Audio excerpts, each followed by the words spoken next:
Welcome to Raging Moderates. I'm Jessica Tarlov, and today I'm joined by Justin Kanew, founder of the Tennessee Holler. Also, we went to the same high school, but at different times. That's a nice connection there. Justin, it's great to have you here. Thanks for having me. I'm a fan. It's good to be here. I appreciate it. Well, I'm a fan too, and I hung with you on your pod, and now you're hanging with me. And I'm excited to talk to you about FBI Director Kash Patel, who was on the hot seat earlier today, testifying before the Senate Judiciary Committee. Lawmakers grilled him on the investigation into the killing of conservative activist Charlie Kirk. We just learned that Tyler Robinson, who allegedly assassinated Kirk, will be charged with aggravated murder, which carries the death penalty. In the hearing, Patel revealed that the FBI has interviewed more than 20 people who were part of that online chat on Discord with Tyler Robinson. And in a pretty surprising turn, he also found time to continue the Jeffrey Epstein cover-up. Let's take a look. You've seen most of the files. Who, if anyone, did Epstein traffic these young women to besides himself? Himself. There is no credible information. None. If there were, I would bring the case yesterday that he trafficked to other individuals. And the information we have, again, is limited. So the answer is no one? For the information that we have. In the files? In the case file. Okay. Seems like the world's most boring sex trafficking ring if he's only trafficking to himself. And then also, why is Ghislaine Maxwell behind bars? Admittedly, nicer bars since she sat down with Todd Blanche, but for sex trafficking. Also, it's like, great, so release the files. Then there's nothing in the files. So why can't we just see them then, Kash? What are you hiding? It's ridiculous. And he says it so convincingly there. He also, I think later in the hearing, I think I saw him say that he hasn't actually read all of the files. So it's just, he's too busy, at dinners and giving bad information about important investigations. But, it's more of the cover up. We just saw Marsha Blackburn, who I'm always going to bring it to Marsha because I'm a Tennessee guy. She spent years talking about how this is the thing she cared about the most, and she voted to cover it up. So it's just one big cover up, and that's the latest chapter. Well, even, Senator Kennedy, who is not my favorite necessarily. He goes on later in the hearing to say, this just isn't good enough. And we've heard that from a number of Republican senators. Today was just the latest iteration of that.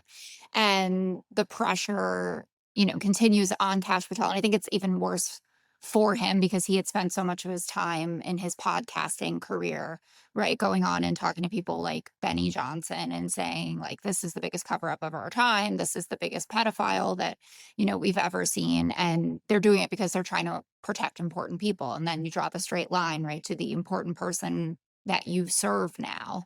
And it seems quite obvious to the rest of us that are watching it. Do you buy into the theory, and Cory Booker had a really heated exchange with him about this, that Kash Patel is not long for this job anymore? Yeah, absolutely. It seems like every day should be his last at this point, but he's so loyal, and really loyalty is the only thing Trump cares about. So at the end of the day, that may be what saves him. I just think they've sort of calculated the reason that they brought him on probably was because he was this guy who cared so much about the Epstein files. And they thought, if this guy turns around and says there's nothing to see here, people will really buy that. But really what it does is it makes the cover up look even worse, because if even this guy is helping the cover up, it feels like something pretty bad is going on here. So yeah, I think Kash is probably not long for the job. I think Cory Booker's probably right about that, but he is loyal and he clearly will do anything for Trump. And at the end of the day, that seems to be the one thing that Trump cares about. So maybe not. I can't really decide where I fall on this because I think he's also useful at this particular moment. And Trump's priority is focusing on Bondi, who he apparently really loves, even with comments about her hate speech stuff that she had yesterday. Well, Trump got asked about this today. He got asked, right outside, I guess he was about to board the chopper, and they said, how is Patel doing? And he immediately said, Bondi's doing great. So, clearly he's not in love with Patel. I don't know if that means he's going to let him go, though. Yeah. No, I mean, it's always a question of when and if these things kind of happen. I wanted to bring up also before we move on from the Epstein stuff, that Adam Schiff had some very fiery exchanges with Patel. And he noted there are victims like Virginia Guffrey who have testified otherwise. And you're telling the American people today that the Epstein list is a single name and it's Jeffrey Epstein. That's what we're to believe. And Patel had very fiery words back for Schiff, too. You know, he said, like, he was part of some of like the biggest hoaxes in American history about Russiagate, et cetera. But where do you think that the Epstein stuff actually goes from here? And do you have any idea of what's in there? Because, you know, obviously I don't believe Ghislaine Maxwell and her account, but sometimes I'm sitting there thinking, like, what could actually be in there that they're trying to hide so badly? Like, I happen to not think that Donald Trump was doing it with 14-year-old girls. Yeah, I mean, I'm not gonna, say that out loud, but it does feel like something pretty bad is in there. At this point, the cover up has gone so far. And also, before Trump was even back in there, that moment, the network edited that interview where he was asked about releasing the files, and he said he wants to release everything except this thing.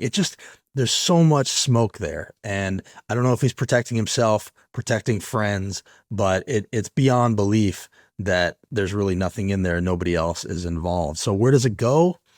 I mean, at this point, they're dug in so deep, I don't know if they ever let it go. I think the question almost is now a political one. It's like, how much do people care? And I think people do care about this particular thing. I don't know if his own people will continue to care, but I know the Democrats are not going to let it go all the way through 3.5 years from now. No, I mean, and you really have to just focus on the midterms at this point. And in terms of whether it matters, I think, and Scott and I have been talking about how this is just a piece of kind of the betrayal puzzle, right? Like I said, we're going to lower your costs. Said I was going to end all of these wars. I told you I'd release the Epstein list and that I'm not part of this cabal Right. of powerful people. And none of that ended up being true. None of it.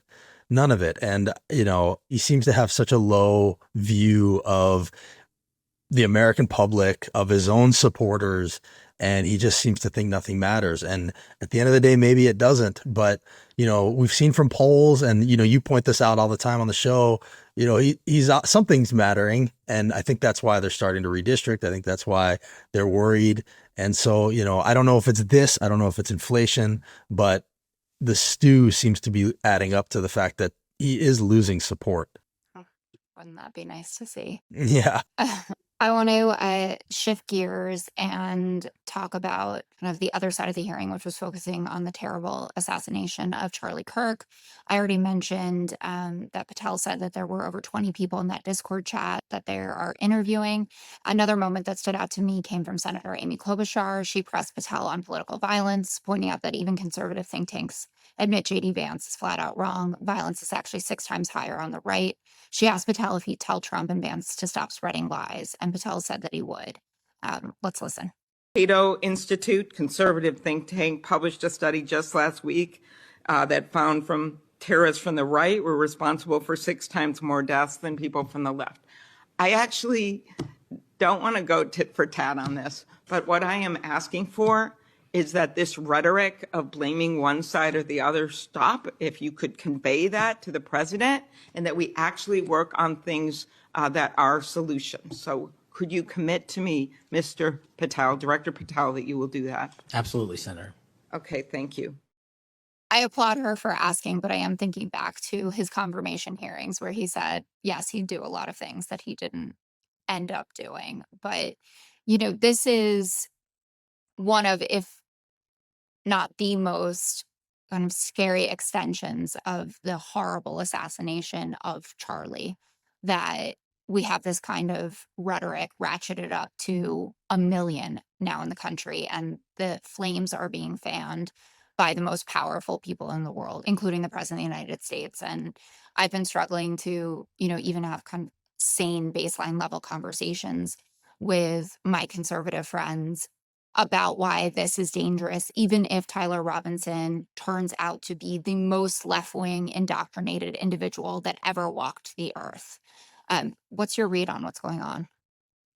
Well, first of all, Senator Klobuchar, I can promise you that Kash Patel is not going back and telling his people to tone it down and relaying that information. So, like you said, he's not doing that. Uh, yeah, I mean, they don't want to hear that. That's a pesky statistic. JD Vance was, hosting Charlie Kirk's podcast and lying about this. We've seen actually a couple of instances of it here in Tennessee where, we had a Nashville guy arrested for planning to blow up an energy plant here. And the Biden administration, their report on it charged him as, a white supremacist.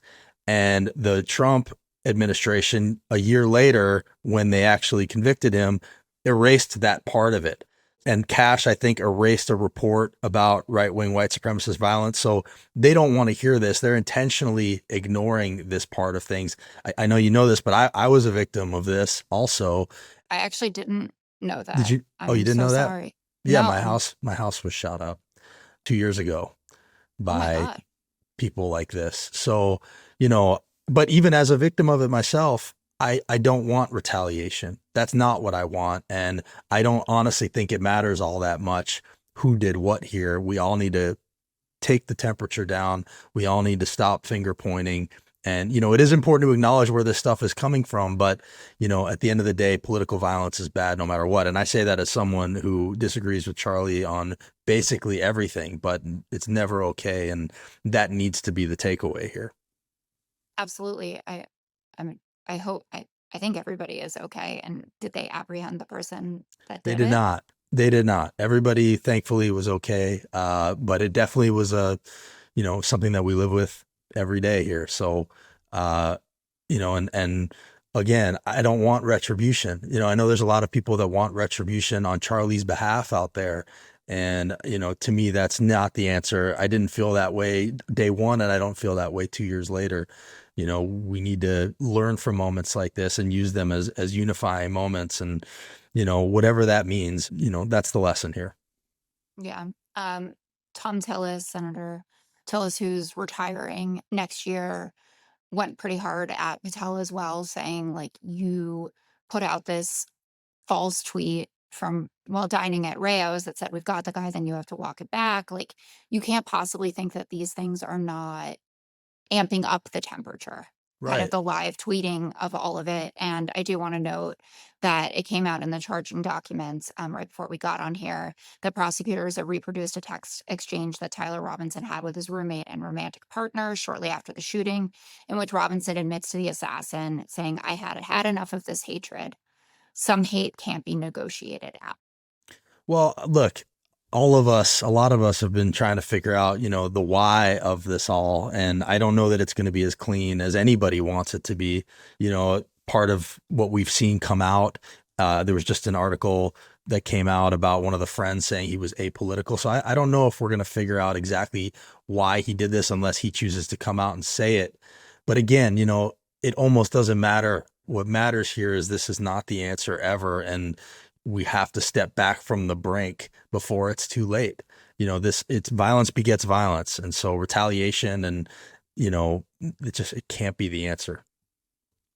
No, I'm definitely a lot of people feel like it is. We're all learning a lot about things that we didn't know about, right? Like, Well, but that's the yeah, thing that's been bothering me, and you've been so helpful in kind of directing me at least to, good explainers for the kind of layman, but it feels like the media and the pundit class is in a lot of ways woefully underqualified to be yes, analyzing this story because we're not steeped in the jargon of internet nihilist kids who don't feel like they have anything to live for. These are themes that Scott talks about all the time. And we know that there's a problem with young men, especially young white men, and that oftentimes they're turning to violence when you're so desperate and you feel so left out, of progress and the way that the country is going and no one's really looking out for you. But like, I don't know anyone in my regular life, and these are very politically active people who know anything about Helldivers 2 or have been in a Discord chat more than, popping in once because, someone wanted to show them something. And it feels like that moment, when you're watching committee hearings and you can tell that none of the senators or none of the Congress people have actually been able to do their own research. Like Yeah. they all just got briefed by a 27-year-old to explain to them about whatever's going on the internet. And that feels like a dangerous place to be. Right. Like, we're too old for this. Right. And we're like elder millennials. Exactly. And then you look at who's on TV and who's in Congress, and you're like, oh, these people have no prayer of understanding what's happening here. Or legislating about it. Right. Or legislating about it. And, we've had a crash course in the last 5 days about some of this stuff, which I was like vaguely familiar with, the words Groyper and accelerationism and nihilism and all that stuff. And everybody's just trying to fit it into their box. And that's why it's like, it's not going to fit neatly into your box. It does bring up a lot of issues, which you mentioned Scott is really good about talking about, how young men are jaded and feeling like their life is meaningless. Social media obviously is a big aspect of this, but on some level, this is our reality now. And we all have a responsibility to kind of learn what impacts these things are having and deal with it. Soon these kids are going to be older than whatever's coming next. And, we have to get to the truth about what's happening here. And that's why it's kind of really harmful to fit it into a box it doesn't fit into, because all that does is make us blind to what's really happening. Yeah. And then unfortunately something like this happens again. And scary for those of us who are raising little people. I know we're both bringing up daughters in this really threatening world. Yes. All right. We're going to leave it there, Justin. Thank you so much for joining me. If you liked this video, or maybe even if you didn't like it, please subscribe to the Raging Moderates YouTube feed. We're trying to do these rapid response videos and build a nice community here, and we'd love to have you be a part of it. Thank you. Thanks for being a voice in the wilderness, Jesse. We need you. You too.